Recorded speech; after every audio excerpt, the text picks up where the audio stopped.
The house was full of noise that morning. Pots clattering in the kitchen. My father humming while he read the newspaper. And my younger cousins chasing each other through the hallway. It should have felt safe, warm and familiar. But under it all, I felt something crack. A silence pressing in like a warning. I didn't know it yet. But by nightfall, those walls would no longer belong to me. I remember pausing by the front window, pressing my palm against the glass, and feeling the chill seep into my skin.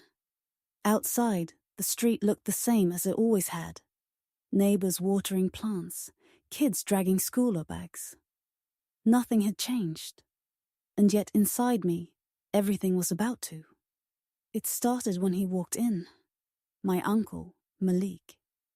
He carried himself like the house, already bent to his will, shoulders squared, lips pulled in that thin smile he wore when he wanted to seem friendly but wasn't. He greeted everyone with kisses on the cheek, even ruffled my cousin's hair. But when his eyes landed on me, the smile sharpened. "You look tired, niece," he said, his voice sweet, like honey hiding poison. "Big house like this must be heavy on your shoulders."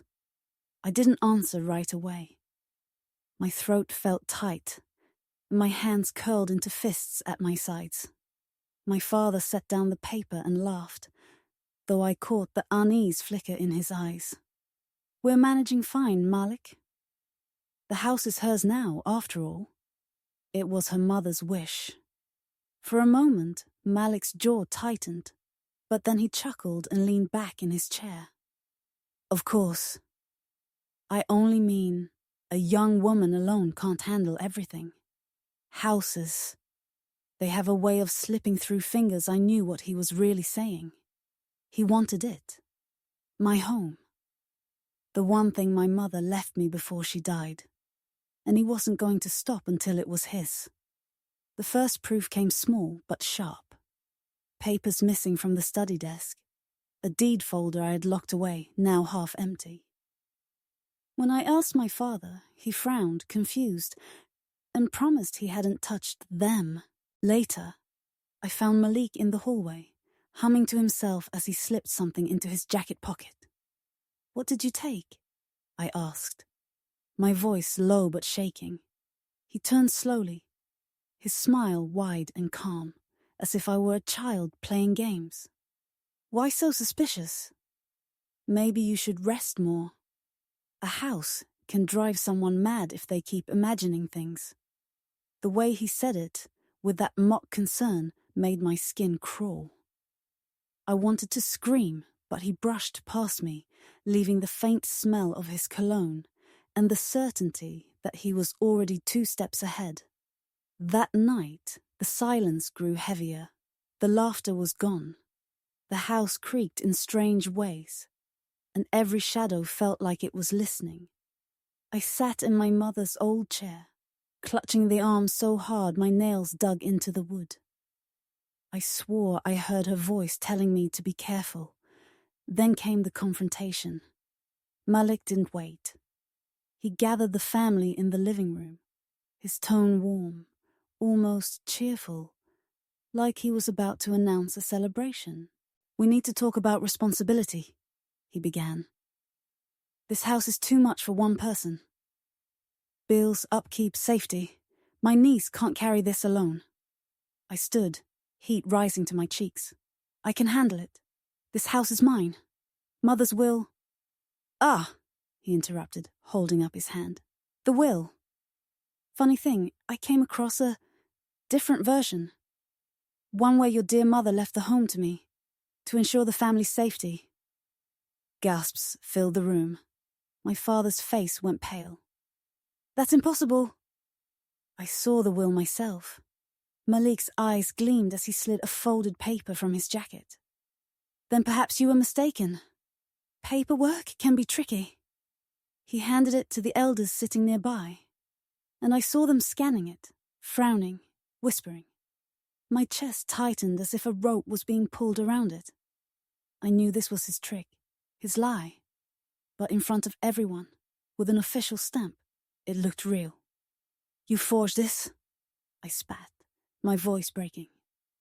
Malik's smile never faltered. "Such ugly words. Is this how you honor your family? Accusing your own blood?" He leaned close enough for only me to hear. His whisper sliced colder than any shout. "You were too young to guard it, too weak to see the snakes. So I became one. I wanted to strike him, to tear the smugness off his face. But my father's hand on my arm held me still. His whisper was desperate. "Don't. Not now. He'll twist it all against you." So I swallowed the fire burning my throat. I stood staring at Malik, while the elders nodded and murmured about what's best for the family. My house, my mother's house, was slipping from my grasp, and no one seemed able to stop it. When the meeting ended, Malik strolled to the door like a king claiming his throne. He turned back, looked me dead in the eyes, and said, "Pack light. Walls have ears, and these walls already belong to me." The words hit harder than a slap.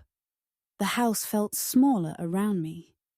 The silence louder, every picture frame and memory shifting out of my reach. That was the moment. New. My home was gone. But if he thought he had taken everything, he was wrong, because he hadn't yet seen what I could take in return. And when I did, it would be his name, his power, and the pride he carried like a crown. The day my walls fell silent was the day I began planning his downfall. By late afternoon, the house looked almost normal. My aunt had sent over sweet rice. The twins were arguing over a TV remote, and my father dozed in his chair with a light snore. But the air felt wrong, like a song stuck on one broken note.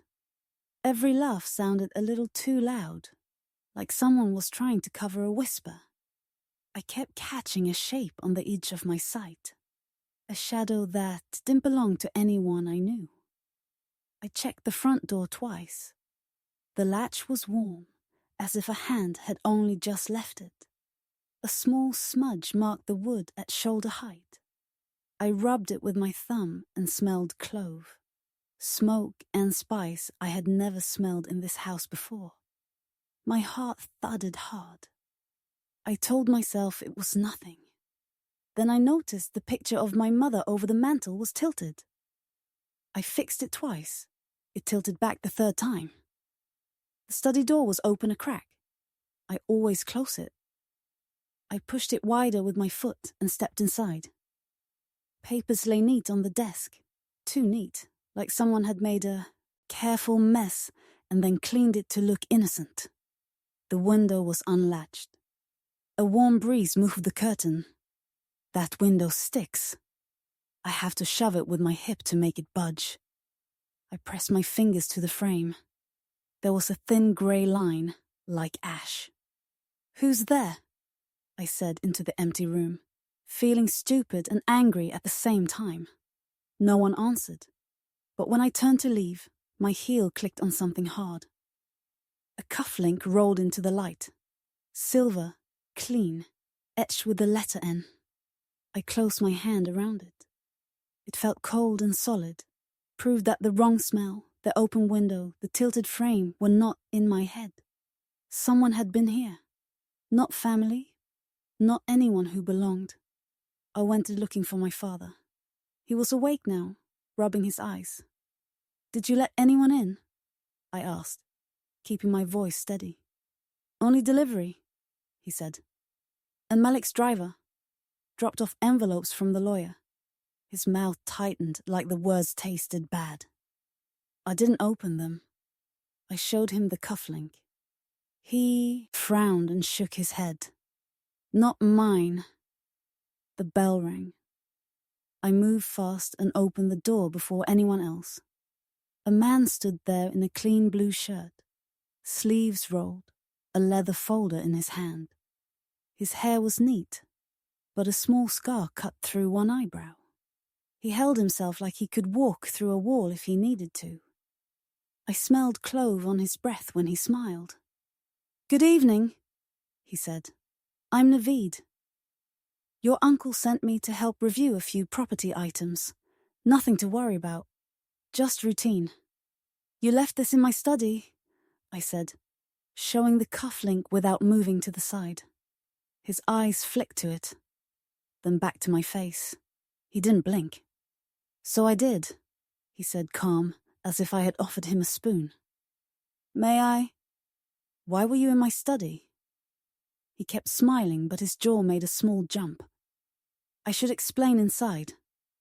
Your uncle mentioned there were concerns about documents, and My uncle lied," I said, my fingers closing tighter. "And you don't walk into my study." He glanced past me, then tipped his head toward the living room. Malik was there, of course, as if he had grown from the floorboards. He must have come through the back. He stood with his hands in his pockets, like it was already his house, like he was thinking about where to hang his coat.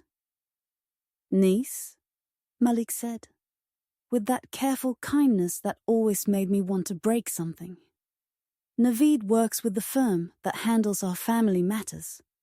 We asked for an assessment. Safety taxes. Boring things. You don't need to stress. Then stop crawling through windows," I snapped. Naveed lifted both palms. "That window sticks," he said. "I was looking for the latch." "I know," I said, "because it's my window." Malik chuckled as if I had made a joke.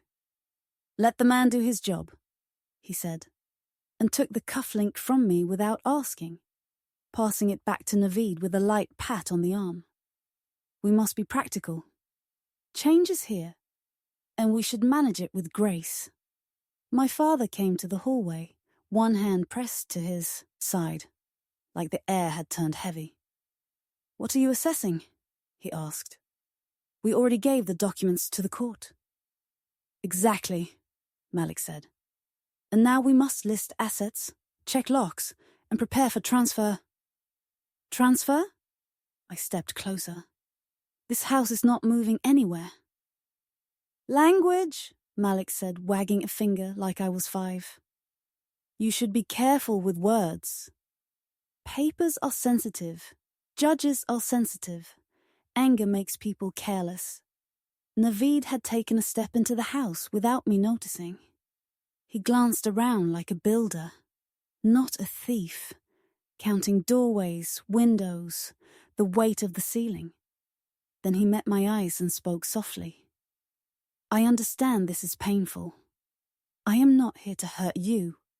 I am here to make sure no one else does." I wanted to believe him. His voice didn't have Malik's oil in it. He looked at my father when he spoke, not through him. He pulled a small bottle of water from his bag and handed it to my father without being asked. The twins stopped to stare at him with open mouths. He gave them a quick smile that had a dimple in it, like a mistake his face couldn't hide. I stayed stubborn. "You work for a man who steals?" I said. "You can pour water and still drown someone." A shadow crossed his expression. He set the leather folder on the console table. "Then let's deal in facts," he said, and opened it. Inside were printed forms and photos. Our stairs, our back gate, the safe in my mother's wardrobe. My breath stuttered. "How do you have that?" "Because I asked your father for the key to update the inventory," Malik said sweetly. "He gave it to me. Didn't you, brother?" My father closed his eyes. "You said it was for safety," he whispered. "You said you would lock it better." Naveed slid one paper free and tapped the bottom. "This is a temporary power of attorney for home management," he said. "Signed by your father 2 days ago. Witnessed. It allows us to secure the house and protect it during the legal process." My father shook his head like a man trying to wake from a bad dream. You brought a blank paper and told me it was a delivery receipt, he said, voice rough. You pressed my finger on the ink. Malik spread his hands, all innocence. Such cruel memory, he murmured. You were tired. I helped heat burn my face. That is fraud, I said. Big words, Malik replied, smile thin. We can discuss them in court after we make sure no one walks off with family items. He looked pointedly at the portrait wall. People get sticky fingers when there's chaos. Naveed watched me, quiet now, like he was reading a map on my skin. We will make a list, he said. You can keep your notes. Nothing leaves tonight. I took a step until I was toe to toe with him. You will not step into my mother's room. He didn't move back. Then show me the room yourself, he said. Stand beside me. If I list it wrong, you correct me. If I reach for what is not mine, you stop me. It sounded fair. It sounded like a trick designed to make me feel like I still had control. I led him down the hall anyway, because I'd rather watch the knife than feel it slide in my back. I opened the wardrobe and checked the safe. Empty shelves stared back. A space cut out of my chest. Only a single envelope lay in the corner. I snatched it before he could. Inside was a bank notice. It showed my mother's ring, appraised, and held as collateral on a short-term family loan. 2 days old. Malik's name on the line as guarantor. The ring wasn't in the house at all. My throat closed. Where is it? I demanded, rounding on Malik, who had followed us like a shadow with soft shoes. He tilted his head. Where it will do the most good, he said. At the bank. You'll get it back when matters settle. Naveed's gaze slid to the paper. Something tightened around his mouth. For a second, I thought he might speak against Malik. He didn't. You took my mother's ring, I said. My hands shook so hard the paper rattled. You took it and you borrowed against it. I invested it in your future, Malik said, eyes shining like a man telling a bedtime story. You didn't know what to do with it. I laughed then, a sharp sound that hurt my teeth. You keep using our words, I said. Family, safety, future. They taste like ash when you speak them. Naveed shut the folder and met my eyes again. I can't change what was done, he said. But I can make sure you're not thrown into the street. There are timelines. There are ways to slow them. Why help me? I asked. Because you like how I look when I'm angry? That dimple showed for half a second. Because I like rules, he said. And your uncle bends them until they break. So walk, I said. Leave him. His face eased, then hardened. I owe him? He said simply. He pulled me out of a gutter and gave me a suit and a job and a name that opens doors. Debts have teeth. I stared at him until the room blurred. Then I wiped my eyes with the back of my hand and stepped forward. Give me the spare keys, I said. So Banayoho didn't move. I took another step. You say you follow rules. Then follow mine. Naveed reached into his pocket. For a moment, hope kicked in my chest. He set something in my palm and folded my fingers over it. I felt metal, cool and familiar. I looked down. It wasn't keys. It was a new lock cylinder, sealed in plastic, with our address printed on the label and the date. Today. Malik's voice was soft behind me, almost tender. By morning, he said, your door will open to our keys, not yours. The plastic crinkled in my fist. I lifted my head and stared at Naveed. You said nothing leaves tonight. He nodded once.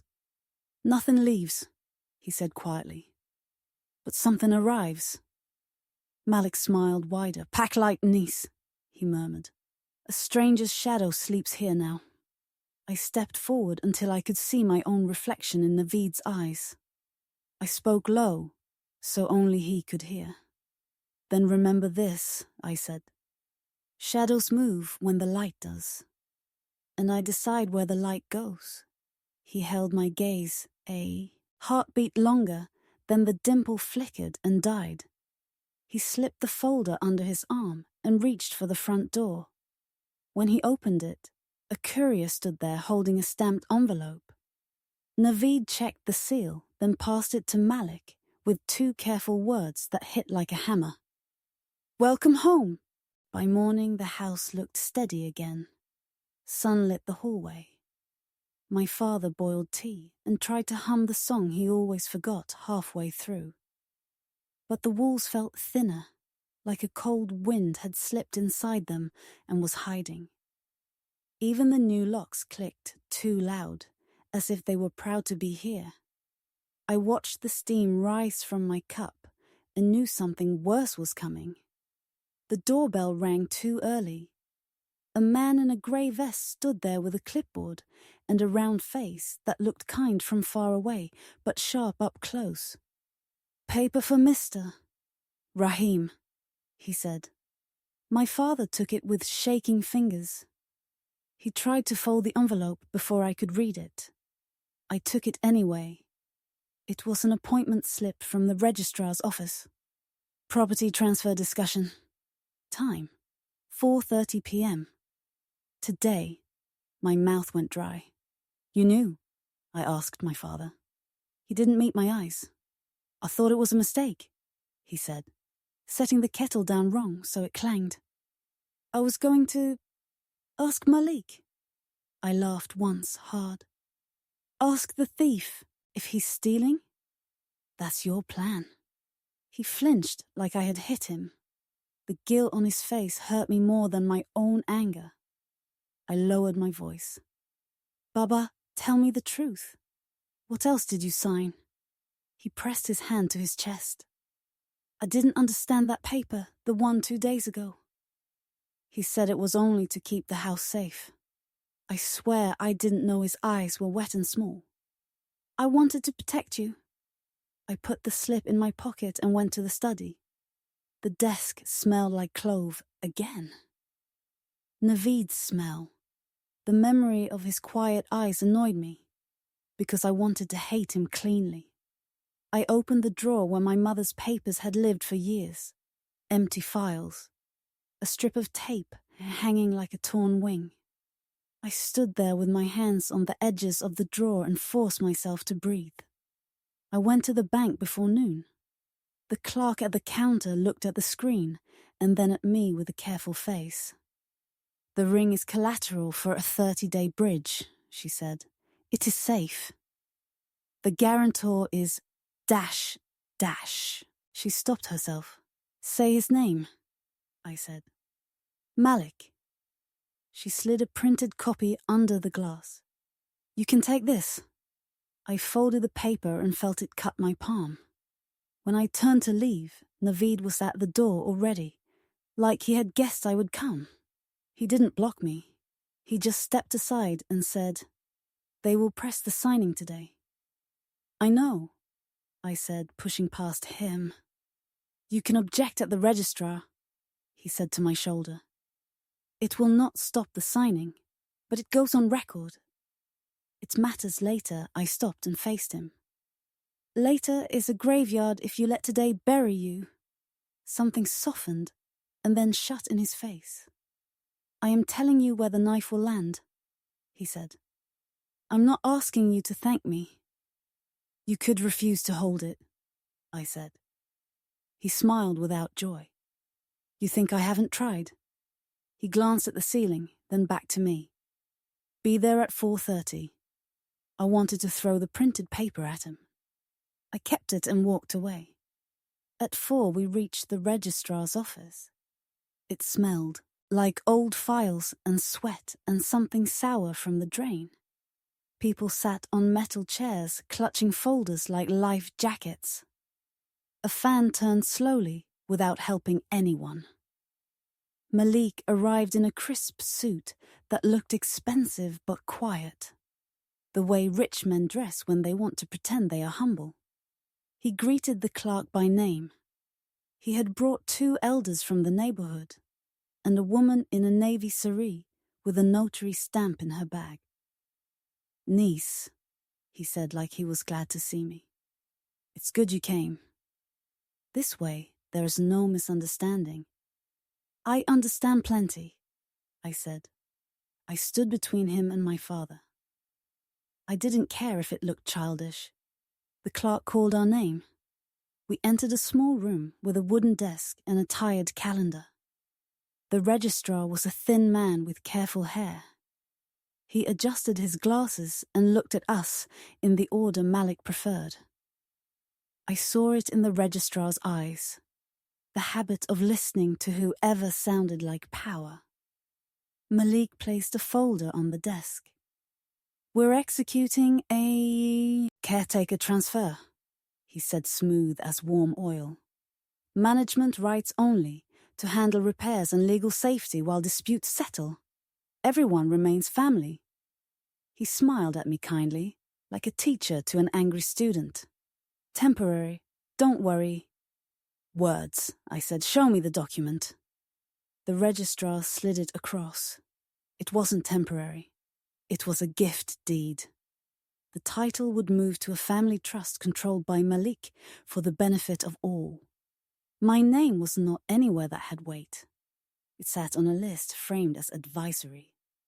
I felt the room tilt, like the building had sighed. "This is not what he said," my father whispered, staring at Malik. "I said what you could carry," Malik answered softly. "Why break your heart with complex things? Trust does its work when words fail." I leaned in and pointed at the lines, each one cutting me slow. "You made my father the donor," I said. "You made yourself the trustee. You used our ring to open a loan. You changed the locks. And now you want the roof, too." Malik's smile thinned. "I want the roof not to fall on you," he said. "Men will come if we do not show order. You are a young woman alone in a large house. People gossip. Bad men listen. I am the bad man you know." The registrar cleared his throat. "Please," he said, already tired of us. "Signatures." We closed at 5. Naveed stood near the door, hands behind his back, eyes on the floor. The notary laid out the ink pad. The elders murmured, "Keep peace, keep peace." My father's hand shook as he picked up the pen. I caught his wrist. "Don't," I said, "please don't." He looked at me like a drowning man looks at the sky. "I borrowed for your mother's treatment," he whispered. "Malik paid the hospital when I couldn't. I owe him. He will not throw you out." I wanted to say, "He will." I wanted to shout until the registrar called security. But I saw my father's face and understood something I had not wanted to see. Shame is a leash, worse than any chain. He signed his name. The scratch of the pen sounded like a knife drawn over stone. I stood still. Then I reached for the document. The registrar pulled it back. "You may record an objection after execution," he said, polite, bored. "After execution," I repeated, the words tasting like iron. Malik exhaled lightly, the way people do after a long chore. "There," he said. "Order. No more drama. We will fix the roof this month. Naveed will coordinate." Naveed stepped forward. He pressed a second sheet to the table. "We need the no objection acknowledgement from the adult occupant," he said, not looking at me. "It's standard. It confirms you have seen the change and will not hinder safety work." "I object," I said. "The acknowledgement only says you were told," he said. "Not that you agree?" I picked up the paper. Then my stomach dropped. At the bottom was my name already written in neat cursive. My name, my mother's name after it. The letter sat there like a lie with clean shoes. "I didn't sign this," I said. Each word, slow. Malik made a sad face. "You forget," he said gently. "You signed last night. You were upset, but you signed. We have witnesses." I looked at Naveed. He didn't move. I watched his throat work as he swallowed. "You were there?" I asked. "No," he said. His voice was too quiet. "I was told the document was delivered." The notary reached for her stamp. My hand snapped out and slammed onto the paper. "Touch that stamp and I'll throw it out the window," I said. The registrar stiffened. The elders muttered. My father said my name like a prayer and a warning. Naveed raised both hands. "We can note that she disputes the signature," he said almost fast. "We can attach her statement. It doesn't block today, but it preserves..." "Preserves what?" I cut in. "A clean record of how I lost my home. It preserves the fight," he said. His eyes finally lifted to mine. "For court. For later I signed a separate line. The registrar pointed to, 'Objection recorded.'" The pen bit my finger. I didn't feel it. I wrote slow so I would not shake. When I finished, Malik handed me a tissue like he was kind. I didn't take it. We stood there in the small room while the notary stamped the gift deed. Each thud of the stamp felt like a drum in my chest. Malik thanked everyone as if he had donated money to a school. He took the main copy. He folded it neatly and slid it into his leather folder. As we turned to leave, the clerk from the front came running in with a sealed envelope. "Urgent," he said, slightly out of breath. "For Mr. Rahim's file." From the bank, Malik reached for it. I got there first. I broke the seal with my nail and scanned the letter. It was short. My mouth went cold. Malik smiled. "What is it?" he asked, patient as a snake in sun. I read it aloud, because if I didn't, the room would never believe me. "Notice of loan conversion," I said. "Collateral changed from jewelry to property. Effective upon title transfer today." I looked up. My voice felt strange, like it belonged to someone stronger. "They put the house in place of my mother's ring." My father swayed. Malik's eyes shone with fake pity. "This is better," he said softly. "Now, the ring can be released once the paper's clear. See? I protect your memories." Naveed stared at the letter, then at Malik. For once, his face showed something like anger. "This wasn't in the file," he said. "Files change," Malik said lightly. "People forget." I folded the letter and slipped it into my bag. Malik stepped closer. "That is my copy," he said. "No," I said, meeting his gaze without blinking. "This is the last thing my mother owns in this room." He leaned in, smiling as if we were sharing a joke. "You'll learn, niece," he whispered. "Ink is a better lock than any door." I smiled back, and for the first time it felt real. "Then watch me," I said. I picked up the registrar's pen. I signed one line on the objection form again, slower, clearer, adding my mother's maiden name to mine, the way she had asked me to when I turned 18 and never did. Malik frowned. "What are you doing?" I capped the pen. "I'm changing the name you will read in every court paper from today." He opened his mouth to speak. I handed the registrar the objection with my new name and turned to Naveed. "You witnessed a lie," I said. "You will be my first witness to the truth." He didn't answer, but when I walked past him, he said one low sentence that turned my anger into something sharp and clean. "Find me after midnight," he said. "I'll tell you where he hides the real ledgers." The night felt calm on the surface. The street dogs were quiet, the new lock sat straight, and my father slept on the sofa with a blanket over his knees. But the calm felt fake, like a smile after a lie. Every sound in the house seemed to land wrong.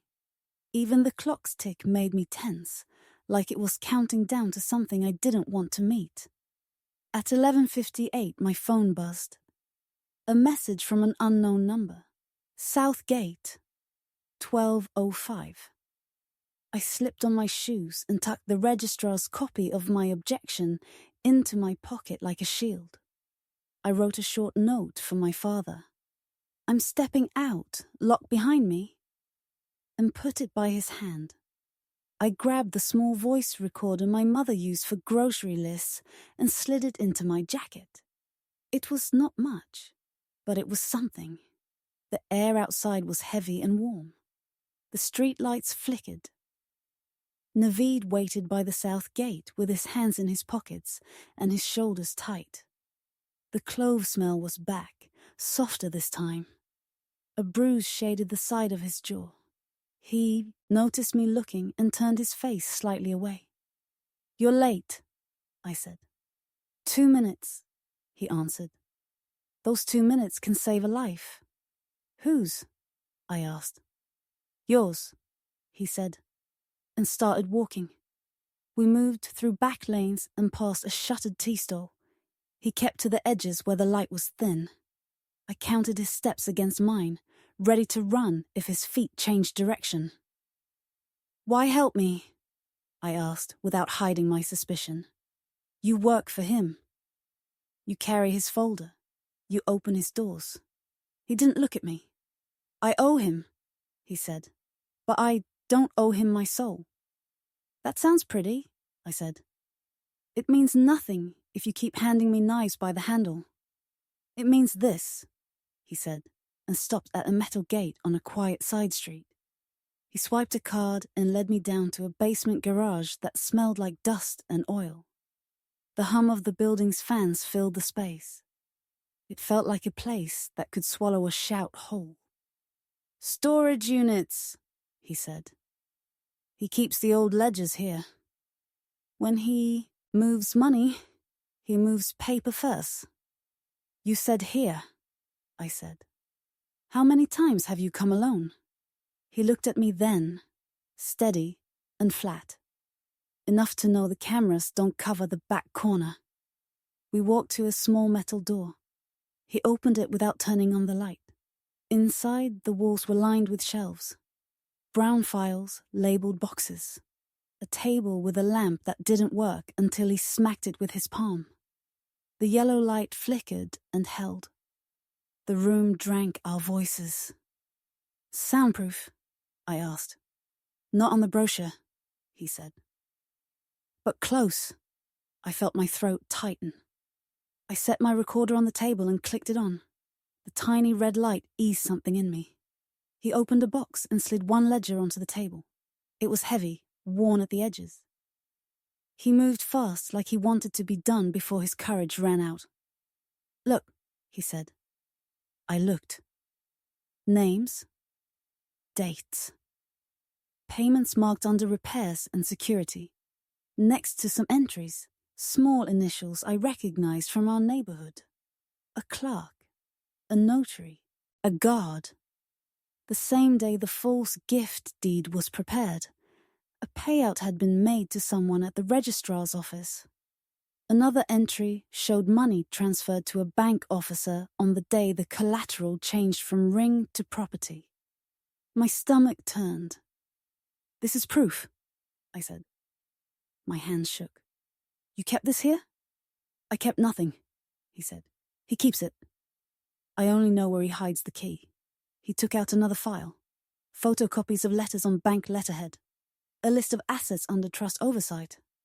My house was listed as stabilized. A note in the margin: buyer visit, Friday 10 a.m. 2 days from now. "Visitors?" I asked, hearing my voice get thin. "Potential buyers like to see order," he said. "He plans fast." I snapped pictures with my phone, one after another. "He won't sell it," I said, like the words could set up a wall. "He'll lease it on a long term and use the advance to clean the bank," Naveed said. "Same story. New mask." "And my father?" He will say it was for safety, he said. He didn't say it cruelly. He said it like a fact that hurt him too. Footsteps sounded outside. Not many. 2 men. 3. Naveed's head tilted. He pushed the files toward me in a quick move like a pass in a game.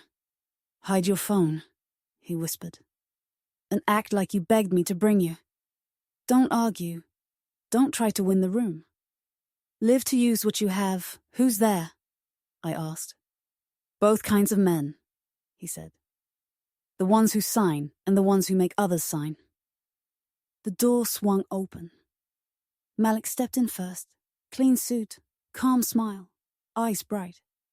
Behind him, a stocky guard with a baton. Malik's voice was soft. "Midnight study sessions?" he said. "I would have brought tea." I stood straighter. "You follow everyone you don't trust?" I asked. "I follow the wind," he said. "And tonight it blew toward my boxes." He looked at Naveed. "You always did like to solve problems early." Naveed bowed his head a little, not quite humble. "I thought to clear a worry before morning." Malik's gaze slid to me. "You think the law lives in here?" he said, tapping a box with a finger. "It doesn't. The law lives in the man who holds the door. And I hold many doors." He nodded to the guard. The guard stepped inside and leaned against the wall like he was bored. The light buzzed low. The air felt too thick. "Here's what happens," Malik said, gentle as a doctor with a needle. "You will sign a simple acknowledgement that you were mistaken about the no objection form. You will write that you did sign it last night. In return, we will allow you to stay in the house while we do the repairs. No police. No drama. Your father sleeps in his bed." My hands curled into fists. "You're careful," I said. "You let me keep the roof so I won't fight the walls." "Fighting is expensive," he said. "Sleeping is free." I looked at Naveed. He didn't meet my eyes. His jaw worked once, like he was chewing a thought he couldn't swallow. "Bring the paper," Malik told the guard. The guard set a clipboard on the table. The paper was ready. My name was printed under a blank line. "No," I said. Malik smiled like I was a child refusing milk. "This room is warm," he said softly. "You can shout if you want. No one will hear you." Anger shot through me like a live wire. I grabbed the edge of the table because I wanted to flip it and wasn't sure I could. I looked at the ledgers, at the files with their quiet truths. I felt my throat open and close. I screamed. I screamed hard. I screamed until my chest hurt and my ears rang. The sound smashed against the walls and dropped at my feet. The guard didn't move. Malik watched me the way you watch rain through glass, interested for a second, then bored. "Finished?" he asked kindly. My breath came rough. My hands trembled, but my head cleared. The noise hadn't gone anywhere. It had stayed in the room with us, and that was fine. I reached for the pen and leaned over the clipboard as if I had given up. "Good girl," Malik murmured. I signed a line. Then I flipped the clipboard and shoved it back. "Keep your paper," I said. I just needed a flat surface. I lifted my phone and showed him the screen. A series of fresh photos glowed there. Ledgers, letters, names, amounts. The little red light on the recorder looked like an eye. His smile thinned. "Cute," he said. "You think a few bad pictures change the tide?" "I think one real book sinks a ship," I said. He reached for the ledger. His fingers met the cover. His face changed. He lifted it. It was lighter than it should have been. He opened it. Blank pages. He froze for the first time since I had known him. He flipped another page. Blank. He looked up slowly. "The real one is in your other box," I said, calm now. because the fear was behind me. But not anymore. Malik's gaze snapped to the shelf. He opened the next box. More empty ledgers. He turned to Naveed. Naveed shrugged one shoulder, small and tired. Boxes change, he said. People forget. Malik's voice cooled. Where are they? In a place with ears, I said. I slipped my bag strap across my body, snug and tight. You were right about noise. It matters where we put it. The guard stepped forward. Naveed moved between us without making it look like defense. He spoke to the guard in a low tone and pointed at the doorway like there was a problem with the lock outside. The guard hesitated, annoyed, and stepped back to check.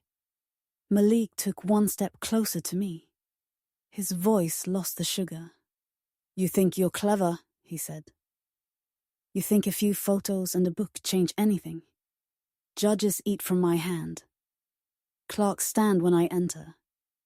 You will run out of breath before I run out of doors. I stood so close our words didn't need air. Then chase me, I said. But chase me without your legs. He frowned. What? I held up his leather folder. He reached for it.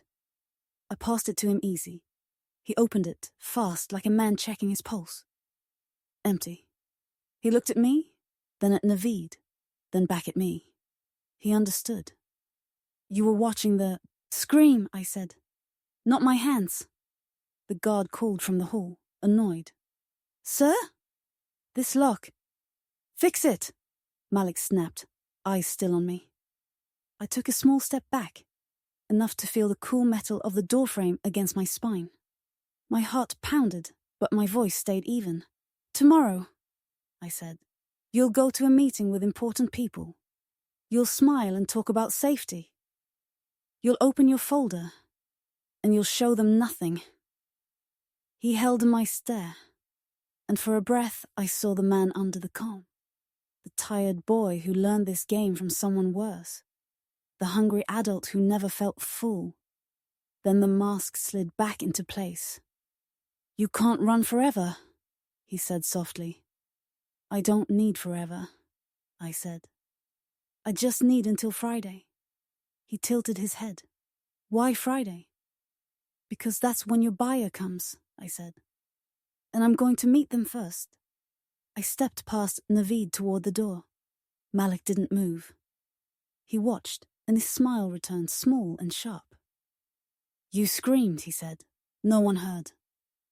Oh, looked over my shoulder at the recorder's red light. You're wrong, I said, and let the mic drop in my bag with the ledgers. Someone did. The night looked calm from the window. The lane was empty, the street light steady, and my father's breathing slow from the sofa. But the calm felt fake, like a pause between two hits. The new lock clicked like a warning each time I checked it. I kept thinking I heard footsteps past the gate, but every time I looked, the road just stared back at me. My phone buzzed. Naveed. Courier at 12:40, Malik's draft with buyer. If you want to stop Friday, take it tonight. I stood at the mirror with a black pen and the copy of Malik's signature from the gift deed. I traced it on paper until my hand learned the small hook on the M and the long tail on the K. Then I did something I hated. I rolled up my sleeve and wrote his name on my wrist in small, clean letters. Malik Rahim. I wrote it again below the first, slower this time. I kept my hand still until the ink dried so it wouldn't smear. The pen shook when I capped it. I looked at my arm. My skin carried his name. And for a second I wanted to scrub it off so hard I'd bleed. I didn't. I needed it. At 12:37 I slipped out. I left a note by my father's hand. I'm outside. Lock behind me. The air felt heavy. The kind that slows you down even when you want to run. Naveed was a shadow by the corner, hands in his pockets, collar up. The clove smell was soft and sharp. Device or paper? I asked. Handheld pad, he said. They'll want a signature match. Malik signs with a low wrist and presses hard on the last letter. Copy that, wait. I hate this, I said. I know, he said. Hate it after. Headlights turned into the lane. A small van. White, clean, no logo. The courier stepped out with a pad and an envelope. Delivery for Mr. Malik Rahim, he said, tired but alert. He looked at Naveed, then at me. Mr. Rahim asked me to receive, I said, calm, steady. He's unwell. I held my phone like it was a badge and pulled my sleeve down to cover the writing, then pushed it back just enough to peek at the letters I'd practiced. He lifted. The pad, the line waited. My hand didn't want to do it. My throat was dry. I signed the small M hook, the clean A, the heavy tail. I pressed on the last letter until the stylus dug into the pad. The device beeped and turned green. The courier nodded and gave me the envelope. Have a good night, he said, like this was a normal street and a normal job. Naveed didn't smile. He tilted his head the way he did when he heard trouble we couldn't see. I slid the envelope under my shawl and tucked it against my ribs, like it was my own pulse. We didn't make it to the gate before the guard's phone lit the dark. He was new, eager, and nervous. I saw Malik's name shine on the screen for a second before the guard turned away to answer. His eyes flicked toward us. Naveed took my elbow and moved us into the shadow of the wall. Too late to hide, I said under my breath. Then don't, he said. Malik's car rolled up without noise. He stepped out alone, suit clean, hair neat, face mild. He looked straight at me like he had been waiting for me to appear in this exact spot since the day I was born. Niece, he said warmly. You're up late. It's not safe. You send men to make it unsafe, I said. Then you warn me about it. He saw the envelope under my shawl. His eyes did a small, quick thing. Anger, then control. He turned to the guard with a kind smile. Go inside, he said. Make tea. Bring it to the south steps. The guard went without a word, hungry for approval. Malik faced me again. Hand it over, he said soft, almost loving. You'll only scare yourself reading what you don't understand. It's the draft with the buyer, I said. The terms. The viewing time. The clause that says vacate on possession. I kept my voice even. I understand plenty. Temporary, he said, sweet. We always said temporary. Your temporary lasts 20 years, I said. That's the lease term. Naveed stood a step back, eyes on the street, hands open at his sides. He was there and not there. It made me want to hate him less and more at the same time. Malik held out his hand. Give, he said, the softness gone. No, I said. His smile came back, thinner. You signed for it as me, he said. That is a crime. You taught me, I said, and lifted my wrist. The ink looked dark under the streetlight. See? I wrote your name while you wrote over mine. He glanced at it and laughed once. That is not a wound, he said. That is a marker. You wash it in the morning. I pulled the flap of the envelope with my nail. The glue gave with a small sound that felt too loud. Inside were the draft MOU and a schedule. Friday 10 a.m., buyer site visit. There was also a clear possession checklist, with boxes for locks changed, occupants informed. No objection reconfirmed. I took out my phone and snapped photos fast. Malik's voice dropped. The buyer is a friend, he said. He is polite. He pays on time. He fixes roofs. He does not like street scenes or crying. Be careful not to build a story in his head before we meet him. I'll build him a better one, I said. With numbers, with names, with your ledgers. For the first time he didn't fake a kind face. His eyes went cold. You don't have the real books, he said. You have pictures of empty boxes and blank pages because clever boys like to feel clever. Maybe, I said. Maybe not. He took a step closer. My back touched the brick. I didn't move. He stopped close enough that I could count the small lines at the corner of his mouth. You always had a pretty face, he said softly. People listen to pretty faces, but pretty faces break. And after they break, people stop listening. Give me the papers and go home. Sleep. Wake up and forget this night. I'm not a vase on your shelf, I said. And this isn't your home. Naveed finally looked at me. His eyes said, don't push. Then you must. He shifted his weight like a man getting ready to take a hit and still stand. I slid one sheet out and held it up so Malik could see. Your buyer's company has 3 names in its chain, I said. One is a shell with your cousin listed as director. It's all there. Same numbers from your trust account show up as consulting fees. I'd say that's a neat circle. He didn't flinch. He smiled, small and real.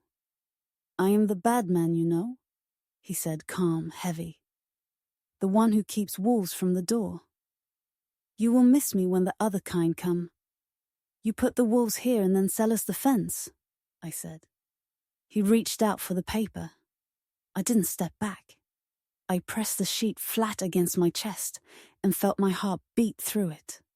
He pulled his hand back and shrugged. All right, he said softly. Play adult. But understand this. The buyer will not pick between my suit and your anger. He will pick money. He will pick doors that open. Then I'll lock one, I said. Tonight. He tilted his head. How? I showed him my wrist again. I wrote your name on my skin so I could sign for your envelope, I said. Now I'm going to write it where ink becomes stone. I don't care about your sad poems, he said, bored. I'm not writing a poem, I said. I'm filing a caveat. Property office opens at 8. The clerk checks IDs and the file. He looks for the respondent by name. I just added yours to mine. The objection stands in the system for the buyer to see before he shakes your hand. You can't do that without a lawyer, he said quickly, too quick. They'll laugh you out of the line. I already called one, I said. She hates you on principle. He looked at Naveed. You knew? Naveed didn't answer. Malik sighed like a man tired of a long day. People love your brave voice now, he said. They will love it less when bills are due. Courage does not pay for tea. Your courage writes loans on dead women's rings, I said. Mine doesn't. The guard came back with tea, confused by the air he had walked into. He handed the cups without meeting anyone's eyes. The cups were hot. The steam rose and then vanished in the night. Malik breathed in slow and let it out. He stepped back one step and then one more. His face smoothed. His voice went tender again, like he was blessing a child. Keep the papers, he said. Bring them to the buyer. I want him to see how loud you can be. It helps me when people show their teeth. It makes my quiet look like peace. You think you're calm, I said. You're only quiet because you were never told no. He smiled with real warmth this time, and it chilled me more than his anger. You're learning, he said. You'll need my lessons when you become me. I stared at him. I will never become you. You already wear my name, he said, looking at my wrist. I pulled the pen from my pocket. I uncapped it, met his eyes, and wrote again. right above the ink that was drying. I added 4 letters to the end of his surname, slow and clear. Rahimi, not his name. Mine now, built from his. The way my mother asked me to keep her maiden name and I didn't. I wrote both, side by side, until they touched. Malik frowned. What is that? The spelling on my new ID, I said. The one I file with the caveat. The one I hand the buyer when I meet him first. His mouth opened. He closed it. For once, he had nothing neat to say. I lifted my phone. The screen showed a draft email queued to send at 7:55 a.m. to the buyer, to the bank, to the registrar, to 3 local reporters who liked fires. Subject line, documents you should see before Friday. Attachments, ledgers, drafts, audio, photos. I tipped the screen so the streetlight caught it. Clock's running, I said. You have 7 hours to decide if you want to be small or honest. He stared at the screen, then at me, then at Naveed. He looked older in that second, like the mask had weight and he felt it. Then the old calm returned. He nodded once, like a player accepting a new rule on the field. Good night, niece, he said. Rest. Tomorrow will be long. He turned for the car. Naveed didn't move. He watched Malik leave, then faced me. You're bleeding, he said. I looked down. The pen had cut a thin line where the cap caught my skin. A small red bead sat under the new letters. I wiped it with my thumb and held up my arm. Ink and blood mixed into one dark line. Let it dry, I said. I want it to show. Naveed's mouth twitched like a dimple tried to live. It will, he said. He will see it when you shake the buyer's hand. I slid the envelope into my bag and tightened the strap. The house behind me was still. My father asleep. The clock inside, marching toward morning. Tonight I wrote his name on my skin, I said, more to myself than to him. Tomorrow I write it on his failure. Morning tried to be kind. Sunlight touched the curtains, the kettle hissed, and my father set out 2 cups like he always did. But the quiet felt thin, like it could tear if I breathed too hard. The new lock clicked when I tested it, loud in the empty hallway. I watched the clock crawl toward 8 and told myself this would work, even if my hands would not stop shaking. At 7:55, my phone buzzed. The emails I had queued went out. The bank, the registrar, the buyer, 2 reporters. I slid the printouts into a folder and kissed my father's head. I'll be back, I said. He nodded. But his eyes were far away, stuck on some memory where nothing ever broke. The property office smelled like dust and old glue. A line of tired people hugged the wall. When it was my turn, the clerk squinted at my form. Caveat, he said, bored. We file, but it doesn't stop a lawful transfer. It forces notice, I said, keeping my voice steady. It marks dispute. He scratched his cheek. Your ID name doesn't match the deed. It matches the objection on file, I said, showing the stamped copy with my added name. You have it. Check. He looked anyway, slow, like a man in mud. You need the senior to stamp urgent, he muttered, waving me toward a small door. I knocked and stepped in. The senior officer was a woman with silver hair pulled tight and sharp eyes that saw straight through noise. She didn't look up. What? She asked. My home is being moved under a trust, I said. My uncle plans a buyer visit tomorrow. I have proof of full signatures. My voice broke on the last word. I hated how small I sounded. I hated the water in my eyes. Sit, she said. I sat. My throat closed. The words snagged. Tears spilled before I could catch them. I tried to wipe them fast, but my hands shook. It angered me at first. Then I let them fall. I told her everything in short breaths. The ring, the forged no objection, the night in the basement, the ledger, the buyer with a shell company. I slid the papers across.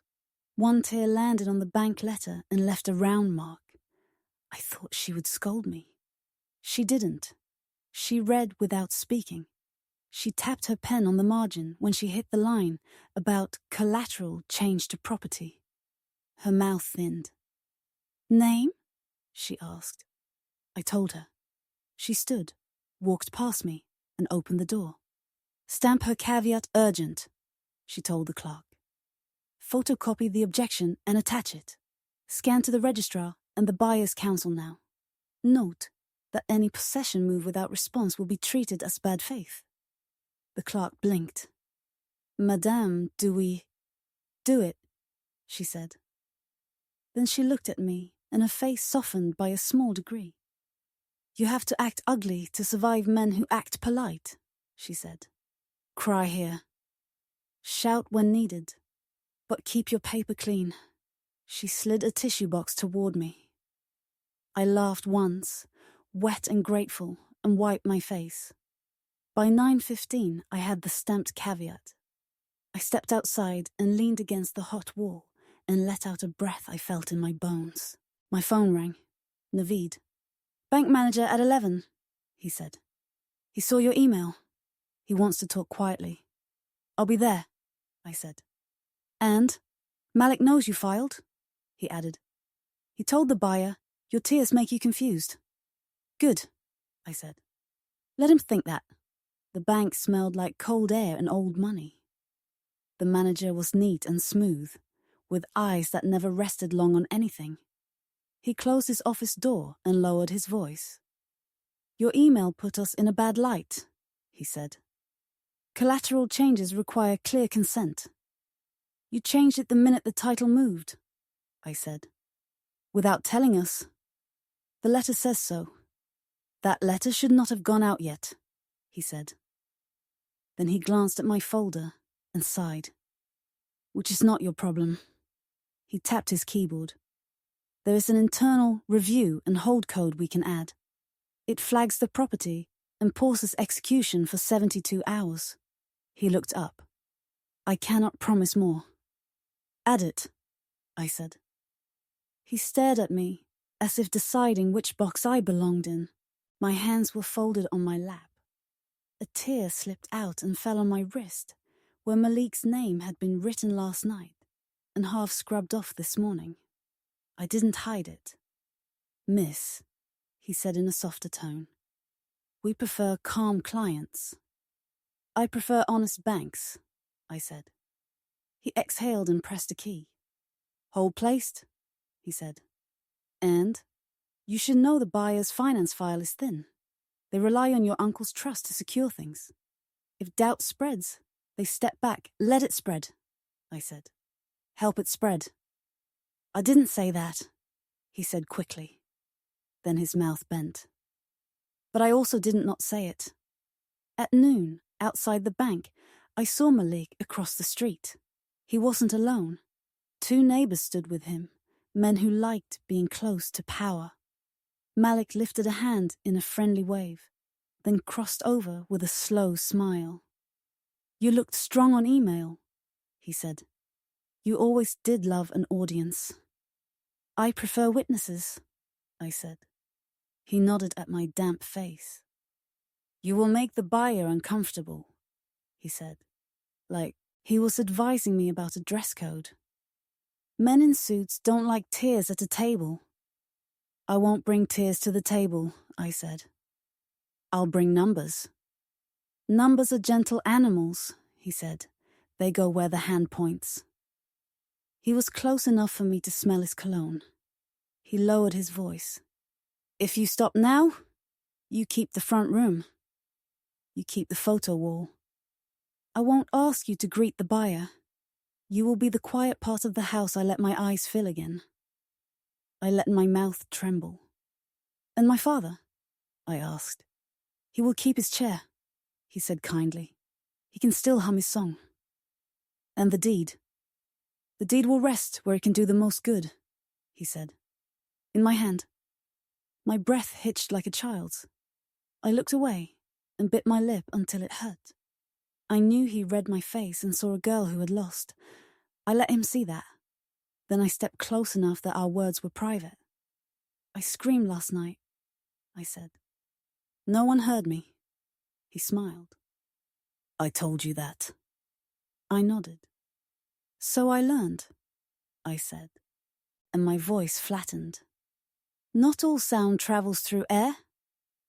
The reporters arrived at 12:30. Late, curious, hungry. One recognized Malik and smiled like a cat. Another had already opened my email and was scrolling through the ledgers on her phone. Can we get a statement? She asked. Malik's face stayed smooth. Family grief, he said. Noise on paper. We are fixing a roof. Is it true you changed collateral without consent? The second one asked. He raised his palms. Ask the bank, he said. They turned to me. And you? One asked. Will you speak on record? I looked at the camera. My throat tightened again, but I let it. I let my eyes go wet. My mother died in that house, I said. She left it to me. My uncle made my father sign papers he didn't understand and took my mother's ring to the bank. Last night he brought me to a room with no sound and told me to sign a lie. I screamed. He smiled, and the reporter's eyes flicked, sharp. Do you have proof? I lifted my phone and hit play. The audio filled the small space between us. Malik's soft voice from the basement. It's warm here. You can shout if you want. No one will hear you. Then the paper slide, then my voice breaking, then his good girl. It played like a ghost. People on the sidewalk stopped to listen. A shopkeeper leaned out. Malik didn't lunge for the phone. He didn't break. He smiled at the reporters like he was a patient teacher. Context, he said. She came to me at midnight, begging for help. She cried. I calmed her. I used a poor choice of words. You chose many, I said, my voice raw. My phone buzzed. A new email notification. I opened it. From Buyers Council. Subject, site visit and title review. Body. We acknowledge receipt of your caveat, objection and recordings. Our client will postpone tomorrow's visit pending clarity. Please refrain from further contact until council schedules a joint meeting. I looked up and met Malik's eyes. They're not coming, I said. A muscle in his cheek jumped. It was small, but it was real. They always come back, he said, low. Not to a fire, I said. I lifted my folder and tapped the stamped caveat. And not to a door with a lock they can't open. Naveed stepped out from the bank's shadow. He'd been watching. He came to my side, but kept his hands at his sides, empty, safe. His eyes were on Malik. The bank placed a hold, he said. 72 hours. Malik exhaled through his nose. Slow. You two make a nice scene, he said. The city loves a crying girl and a quiet man. Good, I said. Let them love us. They will remember my face when your men come with new papers. He took one step closer. You think tears make you strong, he murmured. They make you soft. I wiped my cheek with my thumb and held it up. They make me clear, I said. People look when a woman cries. They listen. And while you stared at my face, I moved your pieces. He smiled again, but it was thinner now. You learned that from me, he said. No, I said. I learned it because of you. My phone buzzed again. The senior officer from the property office had replied all. Caveat logged. Any possession act before response will be flagged as bad faith and circulated. Malik's men shifted behind him. The reporters lowered their mics, already typing. Naveed's jaw unclenched by a degree. I stepped forward until we were 2 inches apart. You told me ink is a better lock than any door, I said. I believed you. And? He asked, calm. I held up the stamped caveat with my new name on it, clear and dark. My voice dropped so it would cut. I just locked you out. The hotel lobby looked soft and safe. Clean floors, quiet music, men in suits laughing like nothing bad ever happens. But the safety felt fake, like a thin sheet over a broken table. The receptionist smiled when I said my name. Not my old one. The new one I had put on every paper that mattered. She printed a badge and clipped it to my blazer. Rahimi. Family Trust, Advisory. Doors open because of it. I hated that, and I used it anyway. I walked past tall mirrors and smelled his world. Polished wood, heavy cologne, money. My hands were cold even though the air was warm. I pressed my thumb into my palm to stop the shaking. When the elevator opened, Naveed was already inside, leaning against the rails with his shoulders tight. He looked at my badge, then at my face. You're wearing his name, he said quiet. I'm wearing the key, I said. Only until I unlock what I need. He nodded once.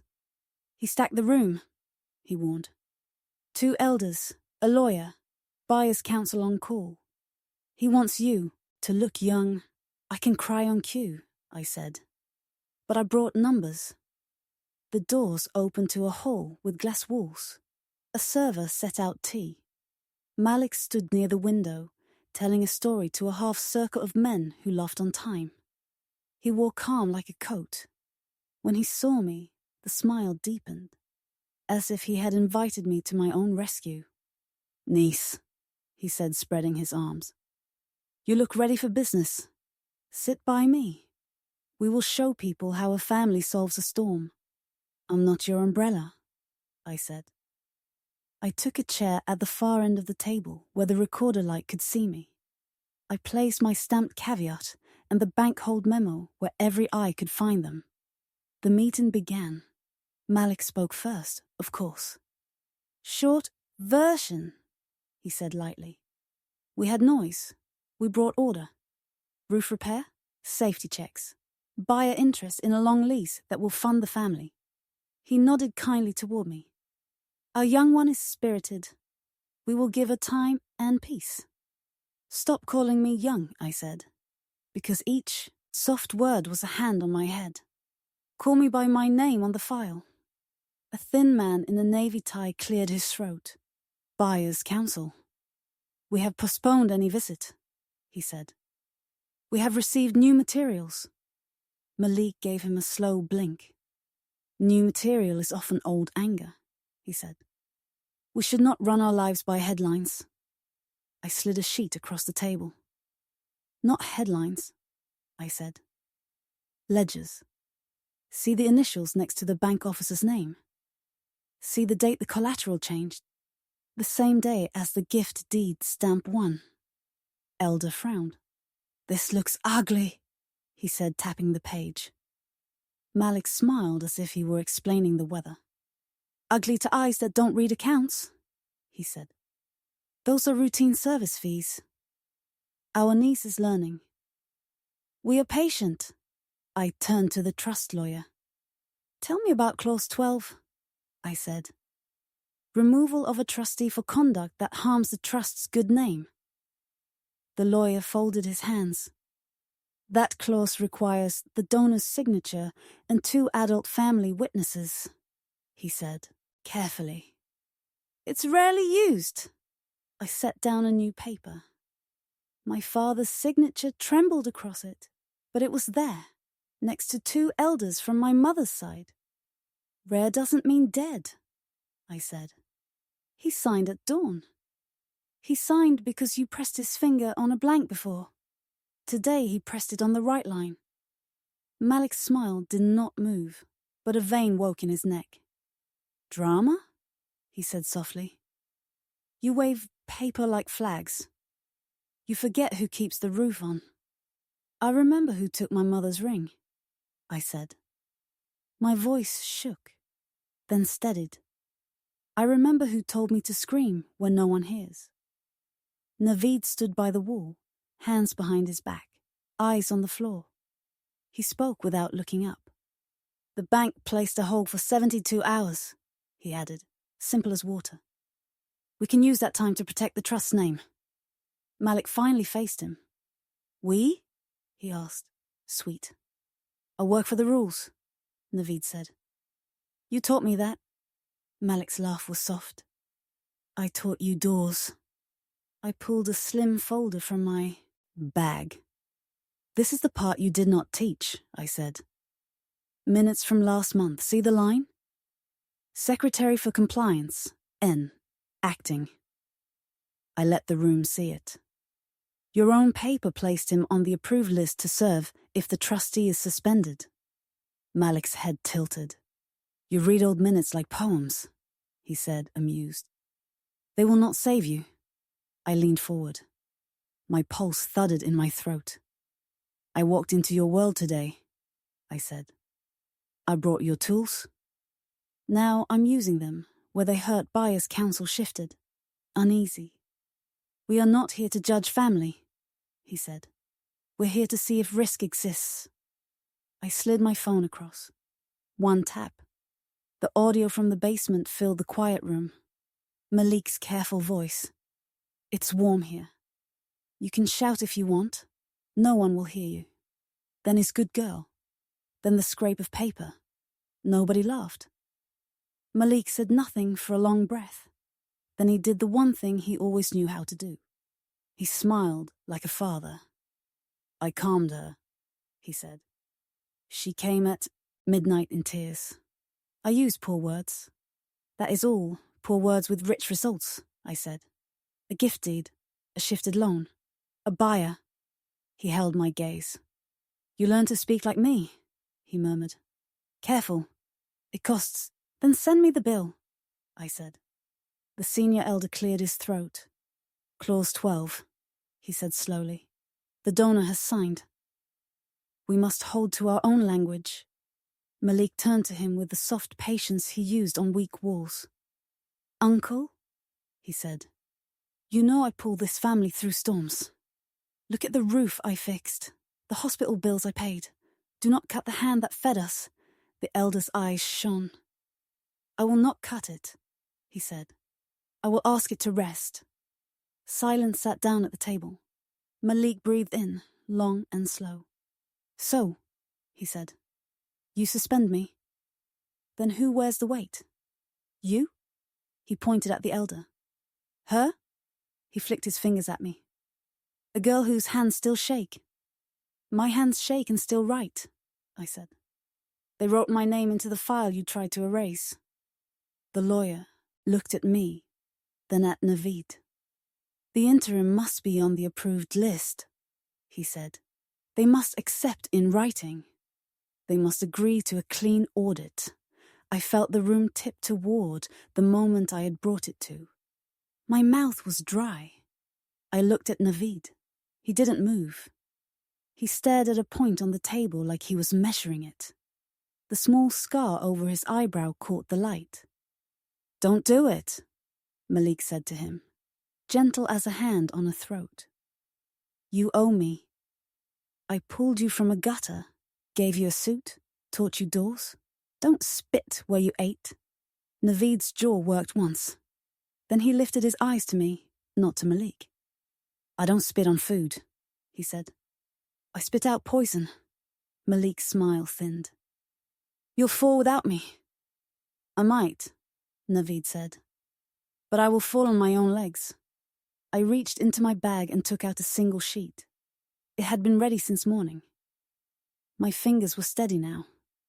Clause 12 allows for an acting trustee, I said. Chosen from the list. To protect the trust during audit. To answer buyers and banks. To hold the keys until court.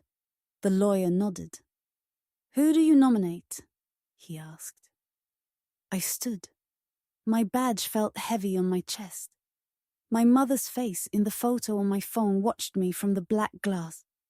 I took one step toward the head of the table. "I nominate the secretary for compliance," I said. "I nominate the man your own paper named as next in line. I nominate the one who knows every lock you own." Malik's voice dropped, low and dangerous. "Say his name," he said. I did not look away. "Naveed," I said. "If he accepts." The room let out one slow breath. Buyer's counsel put down his pen. The elder held the edge of the table like it might move. Malik's eyes went flat, like a lake before a storm. Naveed looked at the paper, then at me. His throat moved. "Do you trust me?" he asked. "No," I said, honest. "I trust the rules more than both of us. Wear them." "Not me." He took the pen. He signed his name in a tight hand. The lawyer stamped the acceptance. The recorder light, blinked. Malik laughed once, soft and mean. "You think this breaks me?" he said. "You just put my man in my chair. He will still pick up when I call Naveed turn to him with a look I had not seen before, clean and tired and done. "I'm changing my number," he said. Malik's mouth opened, then he closed it. He didn't have a line ready for that. I lifted my badge, the one with his name that had opened the door for me. I unclipped it and set it on the table in front of him, like a return. "I walked in wearing your power," I said. "I'm leaving wearing mine." He stared at the badge, then at me, then at Naveed, holding the stamped acceptance. For the first time since this started, Malik looked like a man who had been made to sit.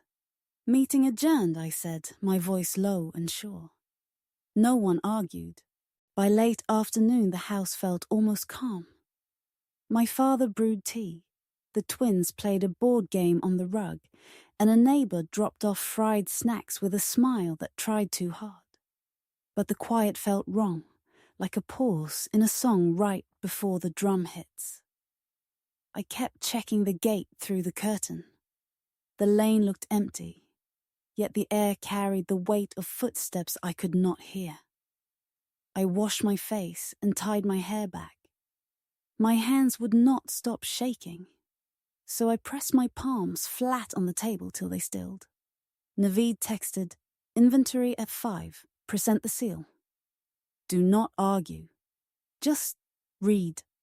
I looked at the stamp he had given me, Trust Audit, Interim, and placed it beside the caveat copy and the bankhold letter.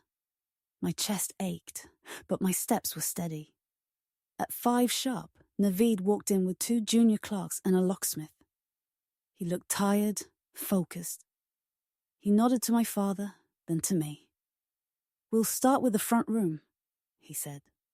"Photographs, serial numbers, signatures." His voice was firm but gentle, like he knew the house had nerves. The guard at the door frowned. "Sir, Mr. Malik." "Is suspended pending audit," Naveed said, handing over the stamped notice. "Keys." The guard's mouth opened and closed. Then he gave the old keyring, ice darting to me like I had changed the weather. The locksmith knelt and set out his tools. The first lock came out with a sharp metal scrape that sounded like pulling a thorn from skin. I stood by the photo wall, right under my mother's portrait, and pressed the recorder on. The room smelled like dust and fried chilies, and something like rain that never came. The twins whispered in the hall. I waved them back to the kitchen and nodded at the clerks. "Let's work," I said, and my voice surprised me. It did not shake. Malik arrived with the second lock halfway out. He did not come storming in. He drifted, quiet, with a clean suit and the warm smile. He saved for public places. A short, careful lawyer followed him, and 2 neighbors who liked to be seen near power. Malik clapped softly, as if we were children doing a school play. "Look at this order," he said. So proud of the family. May I help? You can stand back, I said. He tapped the audit seal on the table with a finger, amused. The little stamp thinks it is a crown. It is a door, I said. And I'm locking you out until we finish counting every lie. His eyes flicked to the caveat copy, then to the bank letter. He smiled at Naveed, like a teacher who still believes in a stubborn student. You enjoy rules, he said. Be careful they do not enjoy you back. Naveed did not look at him. We will photograph the safe, he said to the clerks, then the study. Malik leaned closer to me, voice low. Where is my folder? He asked, all kindness gone under the words. In a place with ears, I said. You taught me the value of noise. He laughed once. You played one scene with reporters and think you wrote a life, he said softly. Buyers come and go. Banks hold and unhold. Doors open for the man who keeps knocking. Knock, I said. Maybe the door is tired. The locksmith lifted the old cylinder and held it up like a rotten tooth. He slid the new one in, fast and sure. The click was clean and final. Malik watched it, and something small changed in his face. Not fear yet, irritation maybe, like a man who finds his favorite chair moved. We inventory first, Naveed said. Then we check the safe. The safe is mine, Malik said, sweet again. I protected it when others cried. I took a velvet box from my bag and placed it on the table. The room held its breath. Malik's head turned on instinct, like a magnet had pulled it. I opened the box. My mother's ring lay inside, quiet and whole. Malik's smile froze for one beat. Just one. Then he chuckled. A copy, he said light and easy. You make toys now. Naveed took a printed appraisal from the folder and set it beside the ring. Bank release, he said. Hold placed. Interest paid by donation from the Women's Legal Group. Note the micro-scratch on the inner band that matches the old file photo. My throat closed. I slid the ring on my finger. It fit like it had been waiting. My father made a sound like a prayer and a cough. Malik watched it disappear onto my hand, and this time his eyes moved the wrong way, too fast, too bright. Not fear, not yet, but close. He turned to the lawyer. Right, he said softly.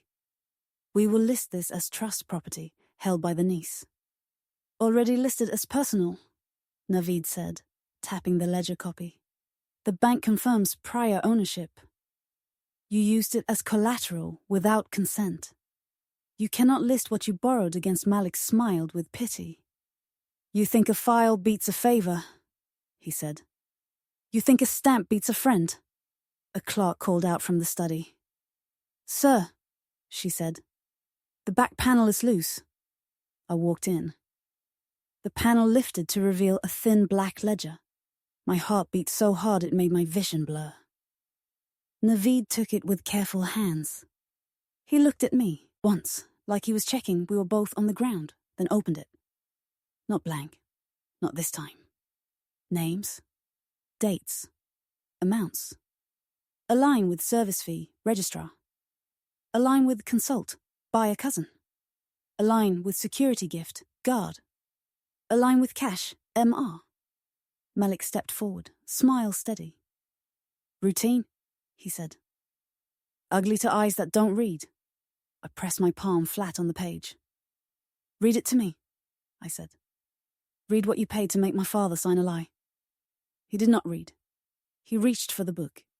Naveed closed it and slid it to the clerk. Seal, he said. The clerk stamped the page, firm, leaving a red square like a wound that would not close. Malik's jaw twitched. Not fear.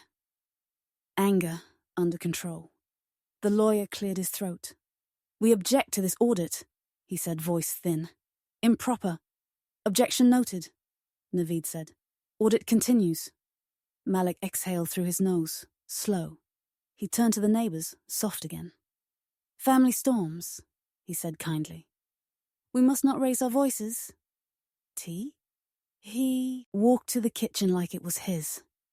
He opened the fridge, took out bottles of water, smiled at the twins so they would remember his kindness.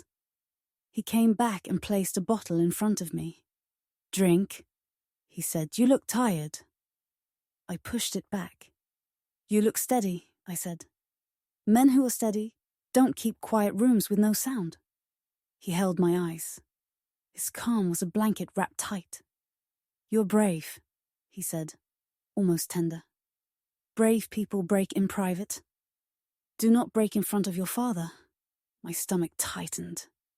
"I already broke," I said. "Now I sharpen." The front bell rang. The guard hurried to open it. A courier stood with a thick envelope and a small body camera clipped to his shirt. "Service for Mr. Malik Rahim," he said, clear and loud, like he knew he should be heard. Malik stepped forward with that same lazy grace. "You found me," he said warmly. "What a world." The courier checked his tablet. "Notice of inquiry and asset freeze pending investigation," he read. "From the Financial Crimes Wing, based on documents received from the bank and registrar this morning. You must not move trust funds or proceed with possession until you answer." He held out the tablet. "Sign to acknowledge receipt." Malik's face did not change. He took the stylus with a steady hand and signed his neat name. The device beeped and flashed green. He turned the envelope over, unbothered. He slid the papers out and scanned them with a bored look. I watched his eyes move across the lines. They ran smooth, smooth, smooth, then stopped. The smooth fell away. His gaze snagged on one name in the letterhead. The senior officer who had stamped my caveat urgent. Then on a line that said, "Copy to buyer's counsel." Then on the last page where a simple sentence sat alone. "Any breach of hold will be treated as criminal contempt." His fingers tightened on the edges. The paper bent. A small vein rose at his temple. He tried to smile, but his lips found no ground. He looked up, and the world gave him back his own quiet. No one moved. Naveed stood still. The clerk stared. The neighbors swallowed. My father sat up, blankets slipping to the floor. "That letter has no teeth," Malik said, too calm now. "People send paper when they are afraid to speak." "Speak then," I said softly. "Tell us you will ignore it." He opened his mouth. Nothing came out. I stepped closer and lowered my voice so only he would hear. "You always knew my tears," I said. "Today you met my paper." His eyes flicked to the ring on my hand, to the seal on the ledger, to the new lock shining like a small moon on the door. His pupils widened. The mask did not slip. It cracked. The fear was not loud. It was clean. It sat in his eyes like the first drop of rain before a storm breaks. He tried to hand the letter back to the courier. The courier kept his hands behind his back. "That copy is yours," he said. "I keep the video." Malik laughed once, dry, and turned to me with a face that did not belong to the man who blessed and scolded and smiled. "You think this ends me?" he said. "No," I said. "This begins you." In the place where men explain. He glanced at Naveed, searching for a door that used to be there. Naveed did not look away. "Keys," he said steady. "All of them." Malik hesitated. His hand hovered. Then, with fingers that did not want to open, he dropped a heavy ring of keys into Naveed's palm. The sound was small and final. I lifted the seal and pressed it onto the front page of the ledger, hard enough to leave a red square that bled a little at the edge. I looked up into Malik's eyes. The fear did not scream. It stared. Tomorrow, I said quietly, you can tell the buyer why you cannot show him the house. The twins peeked from the hallway, wide-eyed. My father stood, slow, and put his hand on my shoulder. The locksmith tightened the last screw. The new lock clicked into place. Malik stepped back like the floor had moved. The moment ended when the bell rang again. Another courier, another envelope. Malik's throat moved. He did not reach for it. I did. I broke the seal and read the top line.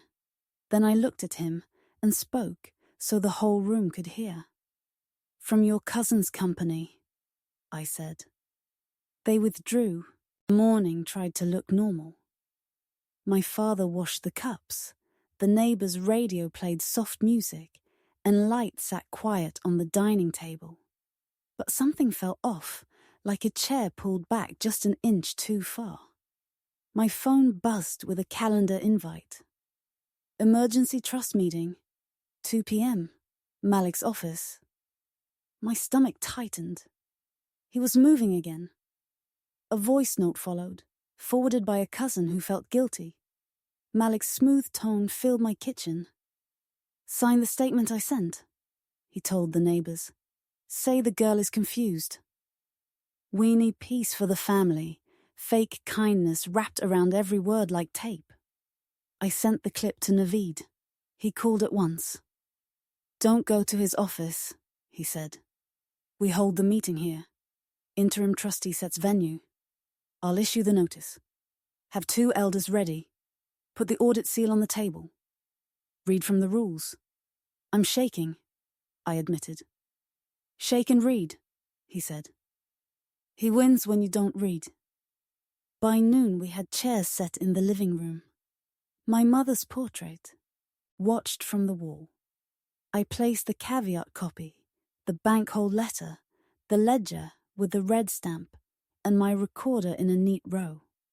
I set one chair at the head of the table, the seat Malik always took when he wanted to look like the house was already his.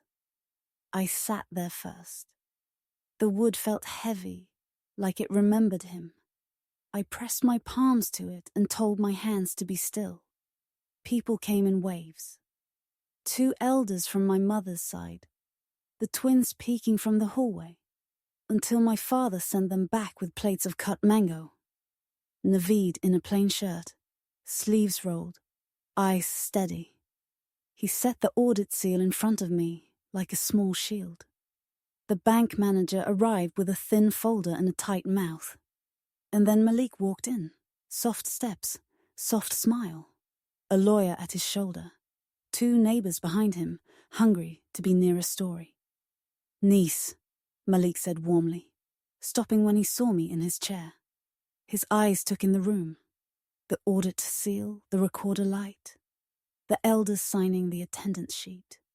We do this here. Brave, we do this where the walls know our names, I said. Sit. He smiled at the elders. Age before pride, he joked. But he didn't laugh when he lowered himself into the chair at my left. His lawyer took notes with a small gold pen, head down, safe. Naveed cleared his throat. Meeting of the family trust, he said. Interim trustee present. Advisory present. Donor represented by elder from the maternal side. Agenda, audit update, bank hold, buyer withdrawal, motion regarding trustee status. Add 1, Malik said lightly. Motion to remove the caveat. It hurts us. Noted and placed at the end, Naveed said. His voice didn't rise. First, audit. I slid the stamped ledger forward. Entries for service fee on the deed day, I said. Entries for consult to the buyer's cousin's company. Entries for security gift to the guard. And cash withdrawal signed MR. I kept my voice even. You said routine. Read them to us. Malik didn't touch the book. These are tools, he said, soft. Ugly in the wrong hands. You think safety comes free? Safety doesn't come from soundproof rooms where you make girls sign lies, I said. My face heated. My father reached for my arm. I lifted the recorder and hit play. His voice, from the basement again. It's warm here. You can shout if you want. No one will hear you, then the scrape of paper. The neighbors shifted. One coughed to fill the silence and failed. Malik turned his head toward the portrait of my mother and smiled as if talking to her. Old grief makes new anger. I forgive it. The bank manager slid a paper onto the table. 72-hour hold is active, he said. No movement of funds. No possession work. Also, the buyer sent formal withdrawal this morning. They cited reputation risk. Malik's smile thinned.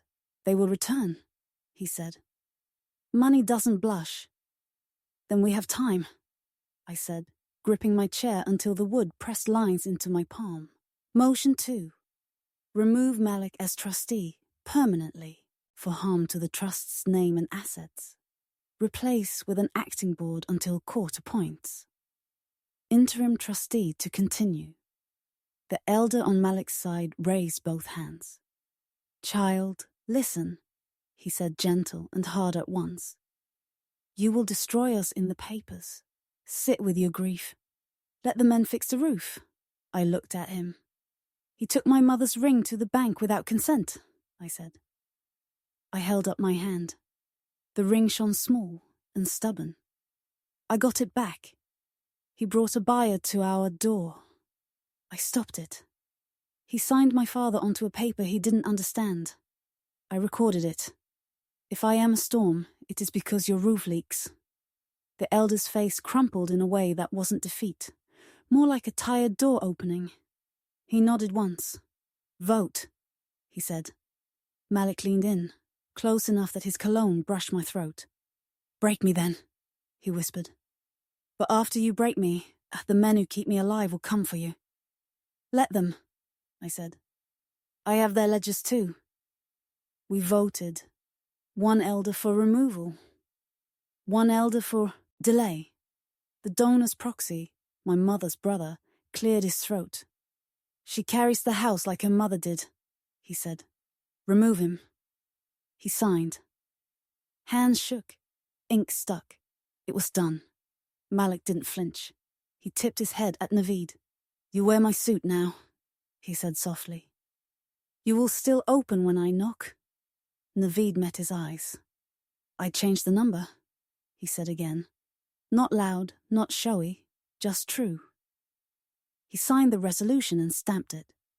The red square bled at the edge like a cut that proves skin is real. Next motion, Malik said quickly. Remove the caveat. It hurts us. Banks hate noise. Denied, Naveed said. Caveat stands until court lifts it. Malik looked at me with pity, and it almost worked. You're making a life of paper, he said. You think papers are thrones. They are only chairs. Men sit in them until the next man comes. I pushed my chair back and stood. My knees felt like glass, but they held. He thought he broke me, I said to the room, to the portrait, to my father, to myself. He thought my tears were the end. But he taught me something useful. Where the chair is and how to sit. The bank manager coughed. There is one more thing, he said, holding up a form. Signatory change. Until the court decides, the bank accepts instructions only from the interim trustee and advisory. That means him and her. The pen was cool in my hand. My name, my new one, looked strange and strong in the line. I passed the pen to Naveed. He signed. Malik watched the loop of the N, the slash of the D, the dot of the I. His jaw ticked once. He reached for a bottle of water. The cap cracked loud in the quiet. My phone buzzed on the table. A new email from the registrar. Notice of hearing date granted. Interim orders continue. Police assistance authorized. If needed, I put it on speaker and read it out. Everyone heard the words, police assistance. The guard at the door straightened without meaning to. Malik's lawyer leaned in. We protest the venue, he murmured. Noted, Naveed said, bored. Denied. Malik smoothed his tie, the way he did before he told a lie he thought would sound like a blessing. You win today, he said to me, friendly again, like he was offering sweets after a fight. You sit in my place and people clap. Just know, the seat gets hot. It burns through soft hands. I stepped around the table and stood behind him, where he had always looked biggest. My voice didn't have to rise. Then feel the heat you left, I said. Because it's your fire. We're only holding it. He turned his head like a man testing a lock he used to open without a key. For the first time, his eyes looked past me and saw the shape of a room where he wasn't the center. Naveed with the seal, the elders with their pens, my father standing, not sitting, the bank manager waiting for my word, the guard watching me, not him. The doorbell rang. The room shifted like it braced. A uniformed officer stepped in with a calm face and a folded paper. He didn't salute Malik. He nodded to me. Order served, he said. Assets under freeze.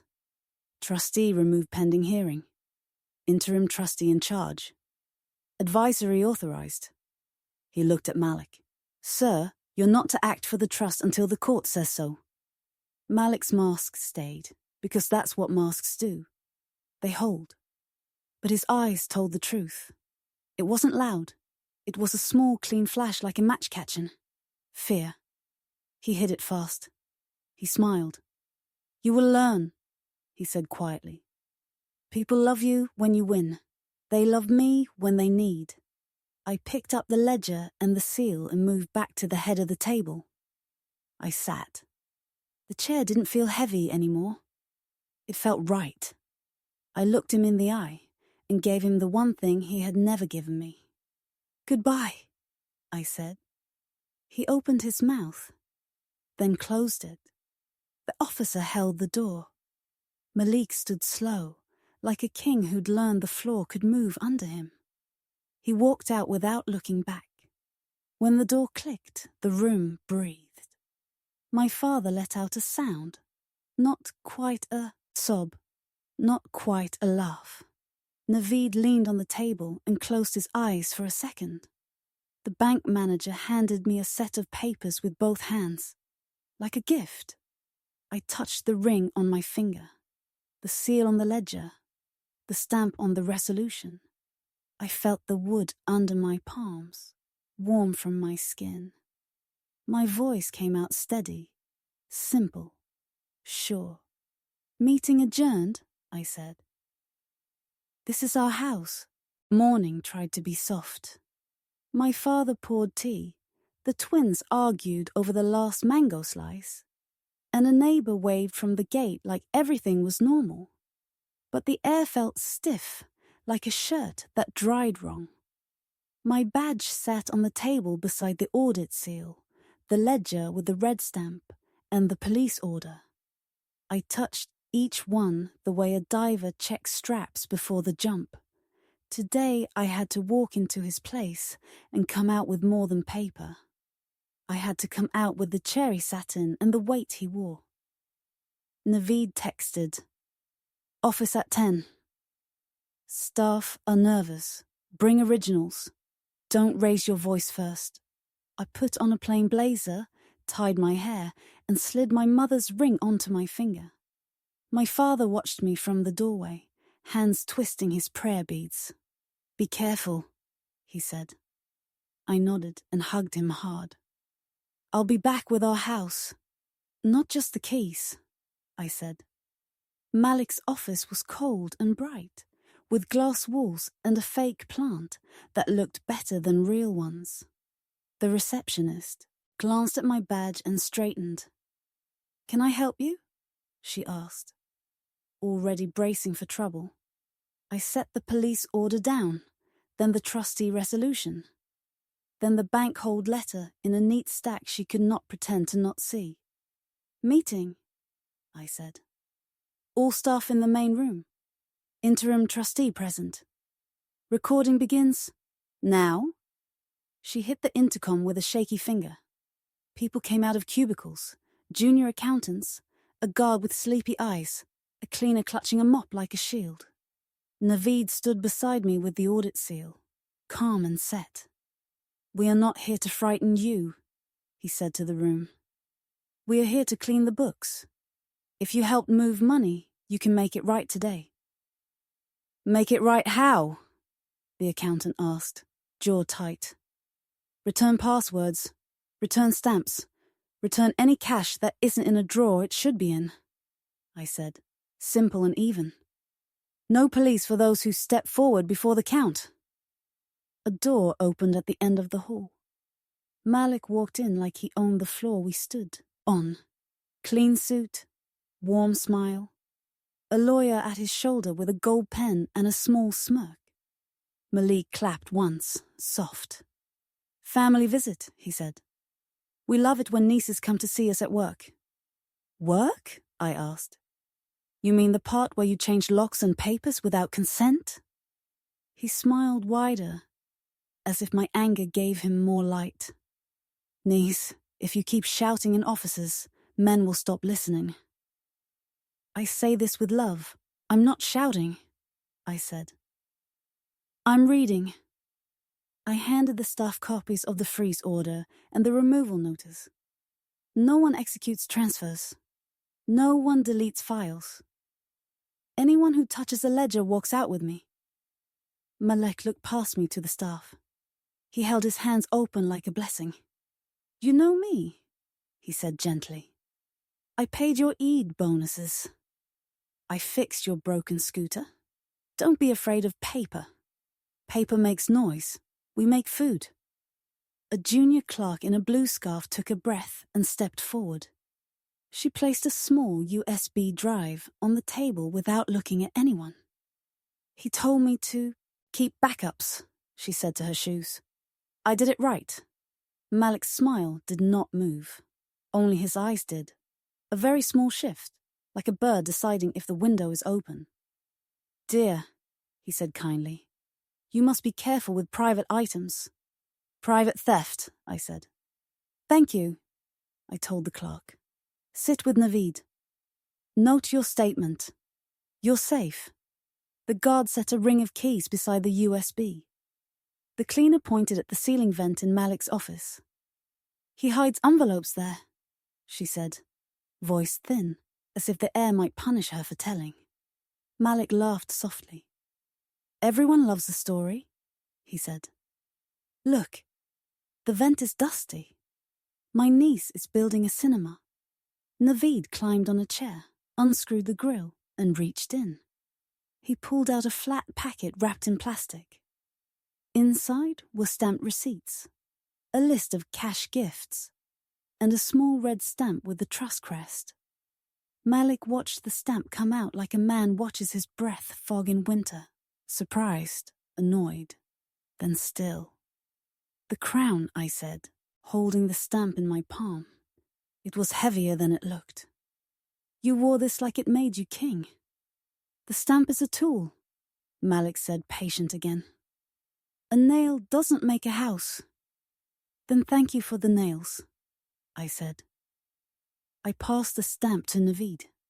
He set it by the audit seal like two soldiers standing guard. We moved to his desk.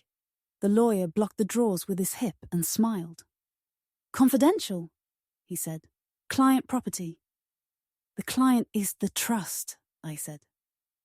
And the trust is not him anymore. I nodded at the guard. He stepped aside. Naveed opened the drawers. A signature plate. A bag of cash folded tight with rubber bands. A book with hard covers and a lock. I held my hand out. The golden pen lawyer did not move. I looked at Malik. Give me the key. He twirled a small key between two fingers and smiled like it was a magic trick. Ask sweetly, he said. You catch more flies that way. I don't want flies, I said. I want your hidden chapter. I didn't wait. I slid a thin screwdriver under the lock and turned. It snapped with a small cry.